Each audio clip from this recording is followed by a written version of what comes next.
There are so many new releases this year, it's very hard to keep up, but I am doing my best. So today I am going to share with you my opinion on 12 hyped new releases from the niche world. I have other 2 episodes which I will leave linked down below, as well as 2 others that will be uploaded soon, so definitely stay tuned. If you love fragrances, you want to know everything that is new in the perfume world, is it niche or designer, because I have also a video on all the new releases when it comes to the designer world. I will leave linked every review I did on all the new releases when it comes to designer fragrances. So let's start without any particular order with the first one. We have 2 new releases from Juliette Has a Gun. I'm not talking about Miami Shake. I already covered that fragrance. They created 2 others after Miami Shake. So Juliette Has a Gun was quite productive. I will also leave link down below the buying guides that I did on the brand recently. So the first one is Juliette Has a Gun for skins. And I just don't like this fragrance. It's very off-putting. Like in the beginning, I could tolerate it when it was first sprayed. In the dry down, I could not handle this one. I could not wait to scrub this fragrance off me. It's a very woody fragrance with ciprio, a little bit ginger, it's a little bit spicy. It's just so off-putting and so synthetic. There is not a Kegelwood. Like a Kegelwood is already a note that I don't like, but there is another note, woody note here, just puts me off. It's so nauseatingly synthetic for me personally. So I can't see anything special about this fragrance. So I would not recommend it. I would recommend, however, the other release, Powder Love. If you were disappointed with the new limited edition fragrance from Valentino, Born in Roma Ivory, I will leave the review I did in the description. I think you will like this one. So we have kind of similar notes, but it's more fluffy, it's more powdery. It's kind of what I expected from Valentino Born in Roma Ivory. So you get more of the marshmallow note. It's very cloud-like. Exactly how the commercial is, like this very fluffy background, the frosted bottle. This is how this fragrance smells. So a sweet orange blossom, very fresh and very light. And it's not a scent profile that is totally new, but it is made in the Juliette Has a Gun style, let's say. So definitely a fragrance that I would recommend. Now let's move to something totally different. This is the newest release from Jo Malone, and it is Amber Labdanum. In the style of Jo Malone, this is a very straightforward, simple creation. So a very straightforward Labdanum fragrance. If you don't like Labdanum, this is definitely not for you. So a strict ambery fragrance with the only thing that I'm smelling is a huge dose of Labdanum, a little bit of an amber accord, and it is softened a little bit, so it's not too sharp. Labdanum can be quite sharp with a nice vanilla note to my nose. And I could swear that I'm smelling also benzoin, which I get a little bit in the dried out. It could be from the amber accord, because amber, when you see amber in fragrances, it's an accord. So it's a mix of different notes together. So maybe the accord used here has a little bit more of benzoin to it. Definitely perfect for winter. It's unisex leaning, definitely masculine. Labdanum is not a note that a lot of women really enjoy, in my experience. Definitely a fragrance that I would recommend if you love a simple amber, you love Labdanum. This is a good release. Moving on to a fragrance that I actually tested before it was released at Essence, and I loved it when I tested it. And finally I got a sample so I can fairly test it on my skin, and it is Neon Lights from Milano Fragranze. Milano Fragranze is one of my favorite Italian niche houses. I have a buying guide on it. Again, I will find it in the description. And I was worried that because they stayed for a long time without releasing any fragrance. So I was worried that they are not going to release any fragrances and the brand will be discontinued in a way. It's a sister brand of Mas Milano, by the way.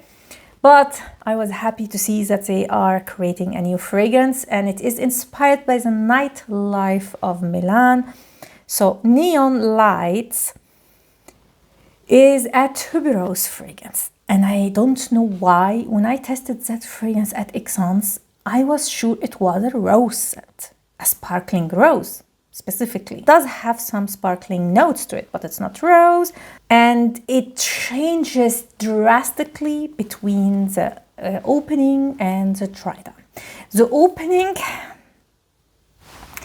is very synthetic, like a synthetic honey, medicinal, a little bit strawberry note, mixed with some florals, and it is sweet right from the start. Not excessively sweet, however. After like a few minutes, you will start to get like the tuberose starts to kick in, and the cloves come out, the spices come out. It's quite a very, very unique blend of notes, I would say. And a very light geranium. Geranium has this rose, has a rose smell with some minty aspects, and you will get a hint of it. This will totally change, at least on my skin, into dry down, because the dry down is quite a pleasant, non-offensive, I would say, tuberose fragrance. Very, very nice, but not something that wows me. Like when it comes to the fragrances created by this brand in particular, I was always wowed by them, even if they are not for me. This just lacks like this characteristic of the brand. So it's not a bad fragrance if you can tolerate, especially the opening. I could not. It's a good, nice, I would say warm, a little bit sweet tuberose fragrance, not a bubblegummy one. Spicy, like it's a very, very unique scent that you have to smell. But for me personally, it was a miss. I didn't speak about performance, I'm so sorry.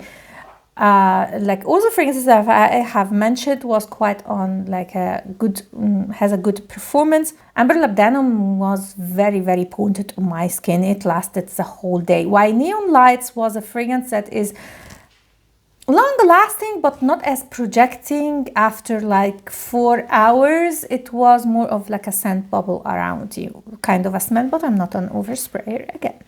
Now let's get to a very hyped brand, a very hyped fragrance that I have a buying guide on that I can't upload because every single time I start to either film, I edit or upload that buying guide, I get news that they are creating a new fragrance. And usually they don't release more than one fragrance in a year, but this year they did 2. So I'm talking about Initio Parfum Privé. The one that I have here is Can't Get Enough. And now they are releasing a new one. It's called Let Me Something. I don't remember. I can't wait to have it because that buying guide I have now ready for quite a while. So definitely stay tuned for a buying guide on Initio Parfum Privé.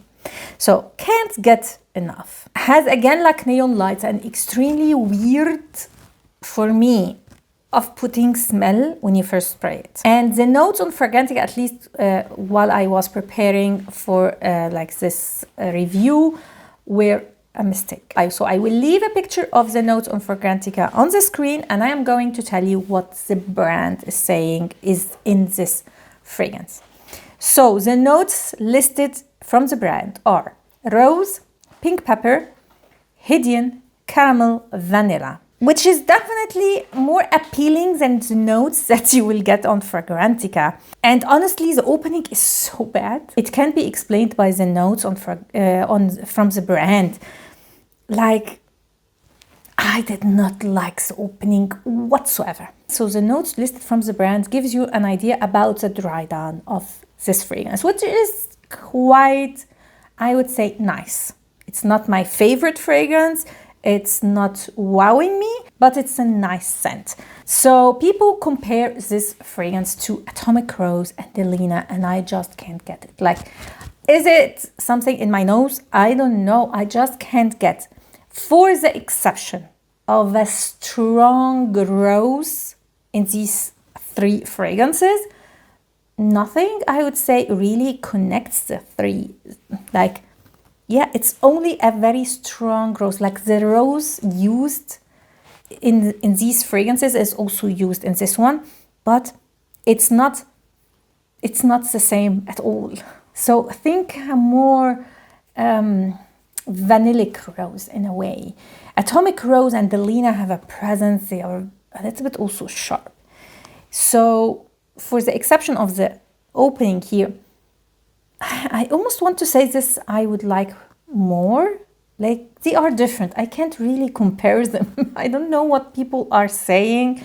Please tell me in the comments down below what is your experience with this fragrance, if you find it similar to Atomic Rose or Delina. The things that bothers me in this fragrance, that even in the dry down, there is something in the background that just bothers me. It's not something that I can see in the notes. So I don't know. But I can bet that so many people will absolutely love this scent as they love Atomic Rose and Delina, because it's a very mass-pleasing scent that is quite, if we exclude the opening, very mass-pleasing, very non-offensive. So people absolutely go crazy for these kind of scents. If you love the very strong rose that is used in the fragrances that I've mentioned, I think you will like this one, but it's not the same. It's not a dupe. It's not like a similar fragrance. You can have safely this one and Delina or Atomic Rose because they are very different. Longevity, as you would expect from Initio, is quite good. It's not the strongest. It's not like Atomic Rose in performance, but it lasted almost the whole day with good projection. Again, I'm not an oversprayer. I always have to mention that. And again, also performance is subjective. It is different from one skin to another. Now let's get to Gritti. And Gritti released 2 new fragrances, Muscaria and Vanilla or Vanitana. I have both of them. I've tested both of them, but I am going to talk about only one of them in this video because I found, like, in all the new releases that I've tested, there are some notes that connect fragrances together. So I'm kind of grouping them for like an independent video. So today we are talking about Muscaria. And this is the attempt of Gritti of creating these kind of carnal, ambery, musky fragrances in the vibe of Blessed Baraka from Initio, Musc Ravageur from Frédéric Malle, these kind of fragrances. You can definitely get it. In the style of these fragrances of also Absolute Aphrodisiac from Initio also has this carnal, ambery, musky note. But compared to this one, you can see that this is a Gritti fragrance from how synthetic it smells. It's not overly synthetic, but in comparison with the other fragrances that I've mentioned, it has a little bit more of the synthetic vibe to it. And it's also less ambery and very rich in a way. Like, it's very alluring. These kind of musky, ambery fragrances is so alluring, so alluring. You can't stop sniffing yourself. And it's so beautiful. It's this very unique musk that is clean, but yet carnal, mixed with the warm amber. It's so sexy, so sexy. This is an amazing fragrance if you love that scent profile. Do I prefer it to the other? I can't say. It's just a different take. It's something different. And it's also more unisex, or more like it's going more on the feminine side. It is a unisex fragrance, but it's going more on the feminine side compared to the others because of the sweetness, because of the vanilla. If you love that scent profile that I was talking about, but it was a little bit too dense, too loud, I think you can try this one because it seems in comparison just a little bit lighter, a little bit, I I wouldn't say an everyday scent, but it's just, yeah, it's more light. The other ones were very dense, very winter-like. This is something that I can wear maybe also during autumn and beginning spring in a way. And the sillage. Like again, what you would expect with these kind of fragrances, the sillage in the air is so beautiful, beautiful. This is one of my favorite fragrances, I would say, from Gritti till now. Such a good fragrance. So highly, highly recommended and has good performance. Of course, not as Musc Ravageur and Blessed Baraka that are beasts, but I still have to see a Gritti fragrance that is not very good in performance. Next, we have another brand that released almost back-to-back two fragrances, and it is Akro. Again, a brand that I did a buying guide on. Again, check the description. So they released Crush and Breathe. Let's start with Crush since it's the first one that I have here. And I am very disappointed in this fragrance, to be honest. This has notes of rose, almond, lychee, praline, and vanilla. So what you would expect reading these notes is something that is in the vibe of fragrances like Delena, so this rose lychee combination, but we are talking about a gourmand take on that combination. What is disappointing for me is not as much the smell as how it is created, in the sense that my experience with the brand, with everything that I have tested till now, is that it is not made for like mass production. It's not mass pleasing, let's say. So Oliver Crisp created something that is very unique with this brand. It was something different. And this one just seems like all the other fragrances that are now flooding the market with this gourmand, sweet, mass-pleasing scents.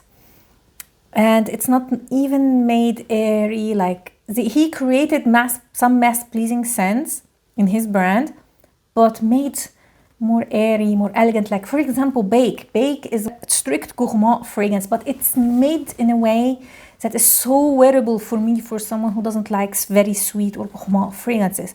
While this one, unfortunately, is not the case. I would give it credit that the lychee used here is not the lychee of Delena. That is, I can't handle that lychee. That is so synthetic, so sharp. The whole experience of this fragrance is a little bit like the bottle. So it's a little bit almost milky-like, very vanillic.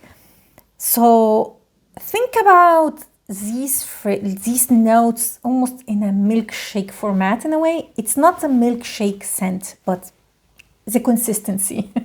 Everything is very softened, is milky in consistency in a way. So it's not like the liquid, if you see the bottle, it's not like the liquid is pink, it's an opaque pink bottle. And this is exactly what I am talking about. Also, it's a scent profile that I would have expected from a designer brand. Like, it's not something that I expected specifically from Akro. And this is why I am disappointed. Is it a bad fragrance? Absolutely not. It's not a bad one. And I know a lot of people will love it because it is mass pleasing, but I just feel like, what is the point of designer and niche creating the same? Like, we go to niche for quality, for uniqueness, for being bold, for being themselves in a way. At least this is my case, and this just is a disappointment. But I know that people who love vanillic rose, almost an overdose of vanilla mixed with rose, will definitely enjoy this one. Let's move to the next one, which is something that is more, let's say, appropriate to the brand, and it is Breathe. And also, by the way, if you didn't know, Akro is a brand that is inspired by the indulgence addictions that we have. And I don't know how long they can keep up with this theme. Anyway, let's return to this one, Breathe. From the 2 new releases, I have to say it's not the one that I expected to like. Is it a fragrance that I would buy? No, it's very on the masculine side, but I was very pleasantly surprised. It's an extremely clean and cold fragrance. When I first smelled this one, I was immediately transported to an image that I saw like in real life. So we went years ago in the mountains, and one day I opened the window and I had this view in front of me. So you could see the mountains, and under it there is like the clouds, and it was just before the sun is coming out. So it's a little bit still like dark, and I am hit with this cold air, and it was winter, by the way. So you get hit with this cold air, but it's not a cold, specifically cold day. It's this mountain air, cold mountain air, that this fragrance smells exactly, almost exactly like it in the opening. It smells like snow-peaked mountains in the distance in like a cold morning. Something like it's so beautifully in the opening. Now, I am always saying in the opening, because in the dry down, it's not the same. So, in the dry down, the watery notes that is here really come out. And there are watery notes and watery notes. Like, I don't specifically have a problem with watery notes, but when they go to the extremely synthetic, almost watermelon territory, I do have a problem. Specifically cologne-like. And this just gives me the vibe. The dry down is not a cold mountain air. It's more of a clean marine fragrance that is, I don't know, nothing special at all. I have wished for this opening to stay. There is actually a new fragrance created by Nisaba. It's called Les Alpes, and I can't wait to test it, because like the notes give me the impression, I don't know, give me the impression that it will be the opening of this fragrance. So if you tried that fragrance, please tell me in the comments down below. But it is, however, a masculine. And this is not also a totally masculine fragrance. There is lavender. Like, the notes speak for themselves. So huge fan of the opening. Not so much of the dry down. Next, we have a new fragrance from Goldfield & Banks, and it is Tales of Amber. This is a very nice orris and ambergris fragrance. It's not ambery in the sense that you would expect like warm amber. It's not it. There is also a spiciness, there is oud in the notes, unisex and not a safe blind buy. So, to me personally, it's a little bit too sharp. Like, there is something very synthetic that is piercing my nose in this fragrance that I don't like. However, it's not so off-putting for me to not like totally the fragrance, and objectively it's a very good one. It's not bad. Is it like the best ambery fragrance ever created? No, but it has its place. It's unique enough. You do have to test it. Like, this is not a safe blind buy at all. And you do have to love Labdanum also to enjoy this fragrance. I feel like it's a good release, a good addition to the collection of Goldfield & Banks. So it's not redundant. It's not also mass-pleasing in a way. All of that is definitely a plus. But overall, it's not a fragrance that totally wowed me. Like, it didn't convince me 100%. But again, I'm talking about me personally. I would give it like an 8.5 out of 10. And has good, very, very good performance. Wasn't as loud in projection as it is long-lasting. Next, we have a fragrance belonging to a brand that is now getting a lot of hype, and it is Fabbrica della Musa, and I have here Piccadilly Hero.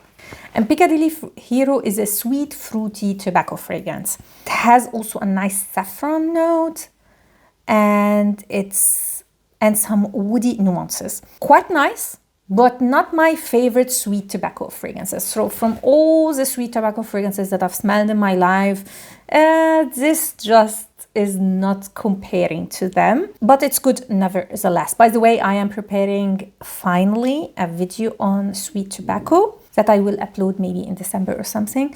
So when the weather is a little bit colder, I think it's more appropriate for that scent profiles. Anyway, this is a unisex, again, sweet tobacco fragrance. And I feel like it's a good fragrance for women that love this kind of scent profile, because it's like, it's there, but it's not overbearing. It's not too strong like other fragrances that are on the sweet side of tobacco.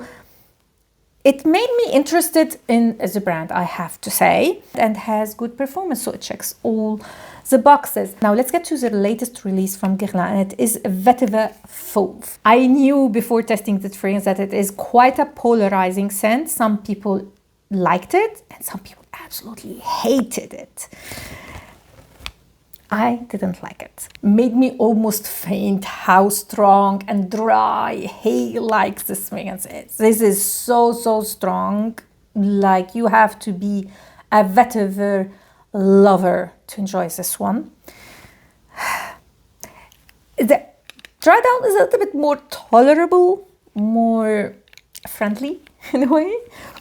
But still, very strong fragrance, strong vetiver, this is, I think, the driest smell of a fragrance that I've ever tested in my life. It has, however, in the dry down something that makes it a little bit interesting, and it is a sweet fig. We are not talking about the tree, we are not talking about the leaves, we are talking about the fruit, so a fruity fig note in the dry down. And you would say there is another fragrance from Guerlain, but not in the private collection, that has vetiver and fig, and you would be right, Nerolia vetiver, and I definitely prefer that one to this one. This is just too much. You definitely have to try it. It's not a safe blind buy at all, and you do have to enjoy vetiver to the max. To enjoy it, I don't know if I would recommend it or not, to be honest, and it's kind of a strange release for me personally from the private collection of Guerlain. Like, I didn't expect something like that, which is good, but I don't know. I don't know how many people will enjoy this fragrance. Let's move on to the most hyped one for the longest time. People went crazy for this scent, and it is BDK Impadia. I have to say, the first impression on this fragrance was not great. I did not get the hype, to be honest, at all. I could see that it is a very mass-pleasing scent again, but didn't get that amount of hype that this one got. I, however, changed my mind as I tested it more and more.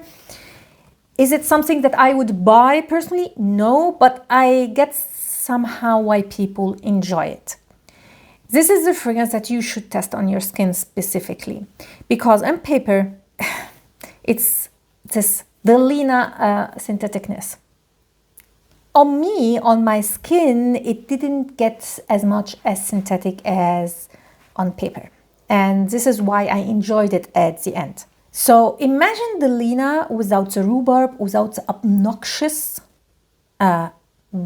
synthetic lychee that is in the Lina, and a sweet vanilla, rose, and an extremely smooth pear note. I was 100% sure that this is a fragrance made by Quentin Biche, because like it screams Quentin Biche. Everything, like it screams this DNA of the Lina. It screams also guidance, this DNA of guidance. It has his hand.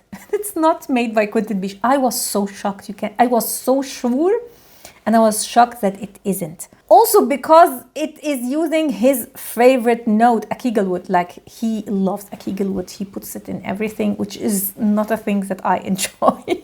But anyway, To my surprise, the nose behind this fragrance, someone I don't know, to be honest, never heard about him, and it's Jordi Fernandez. I don't know about this perfumer, but it smelled exactly like Quentin Beige. So if you love the creation of Quentin Beige, you will love this one.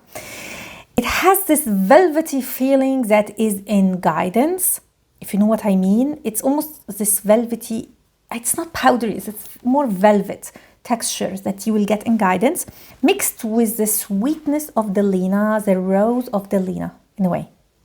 Yeah, I know that a lot of people seeing only the name of these two fragrances will go nuts. So I can get it. It's an extremely mass-pleasing scent, extremely. But I am not a fan of these kind of fragrances. So me personally, I enjoyed it. I did enjoy it more, I have to say, than Delina and shockingly Guidance. I did not enjoy Guidance, by the way, and I'm not a fan of Delina. So that is definitely a plus. So if you love these two fragrances, you will love this one. But I have to say, you have to test it on your skin to get a good idea about this fragrance, because on paper, it's the Akigel, it's more of the syntheticness that you will get. On me personally, I'm getting more the pear, I'm getting more like the sweetness, it's more smooth. So definitely test on your skin. When it comes to performance, it's moderate to strong longevity and sillage. So it's not as strong as the Delina or Guidance when it comes to the performance, but it's still a very, very good performing fragrance. So I would definitely recommend it if you love that scent profile. It is a very good fragrance and a good addition also to the collection of BDK. Again, a brand that I have a buying guide of. I will leave everything linked in the description. And that was it. These were the 12 fragrances. Again, I have 2 other episodes that will come very soon with other new releases, and also an episode dedicated to designer fragrances. So if you enjoyed this one, I would highly appreciate if you gave me a thumb up, and also consider subscribing to my channel and to click on the notification bell so you will get notified when I upload any new video. Thanks a lot for watching, and see you next time. Ciao.